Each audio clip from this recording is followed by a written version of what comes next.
Ladies and gentlemen, today I will be showing you a quick guide on layering textures to help you make your sets look more realistic so that they can go from this to this.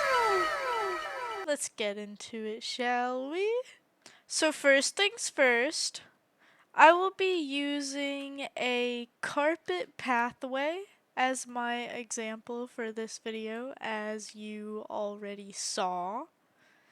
And we're gonna start off with our little pathway. You know, we got the block here. Let's imagine this is a pathway for like a grandeur, rich looking hall. Yes. So first, we want our pathway to be wood material because I love my wood. So we're gonna change it to wood. We're gonna find a nice brown color for it. I usually like colder toned browns, but that's just me. So I'm gonna choose this dark, I don't know how to pronounce that color right here. And now I'm going to copy this part, move it in a little bit, and bring it up on top,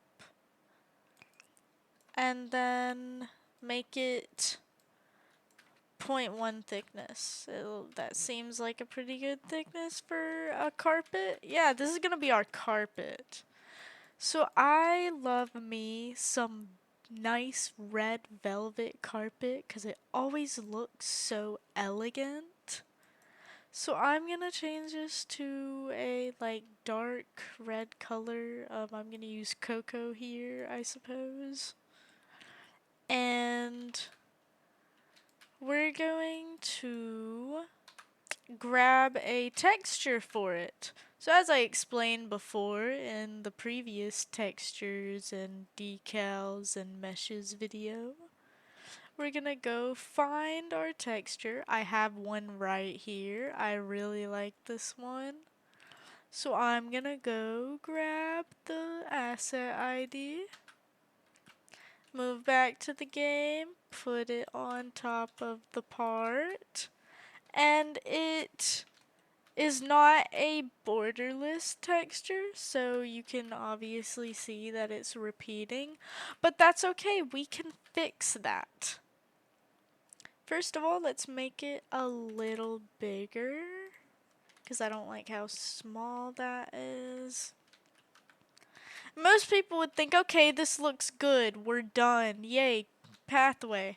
No, we don't stop there. We're gonna make it look more real and much better. So what we're gonna do here is the simple concept of layering textures. First of all, I'm going to make this texture, this decal, a little transparent. Let's go with 0.5 or so.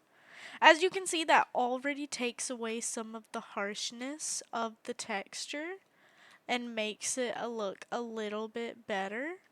But we're going to take that one step further and layer a material below it. We're going to choose slate because with a velvet texture, as you could see, there was already a lot going on it. So we need an equally chaotic material to go below it to make it mesh much better with it. So once I add the slate, as you can see, it blends in very well with the velvet and makes it look a lot better. So I could just leave it there, and that's already like a really good carpeted pathway. You know, that looks amazing. You definitely want to strut down this with your rich person outfit. And I'm on PC, so I can't slow walk. Oh, I can slow walk. But I look like, okay, moving on. Moving on. Um, let's say giving a little shine to the wood would bring it together a lot more. So that's exactly what we're gonna do. So I'm gonna grab the wood part, copy it. I'm gonna raise it up 0.01. I'm gonna get really close to that dot so I can make sure it only goes up 0.01 studs. And I can watch this right here to make sure it does that. See how that changed to 0.01? That's perfect. I'm going to change the material of this part to smooth plastic, put some reflectance on it, and then make it transparent-ish. Not fully transparent, because if we did that, it wouldn't show at all. So let's say zero point 0.7. Yeah, sure. So you can see that shine, but as you can see, layering those two parts above each other made the wood look lighter. And I still want my dark wood. So I'm going to keep the transparent-ish part that's shiny selected. I'm going to go back to the colors, press this button so I can customize this color. I'm going to use the bottom bar to make it a little darker. And that way I can revert the color back to what it looked like before I added the shine. And voila! We got a nice pathway here. And it looks very, very pretty. You can see that shine on it. You can see the two layered textures bring a lot more depth to it and make it look more real. And yeah, there you go. Yay! Thank you.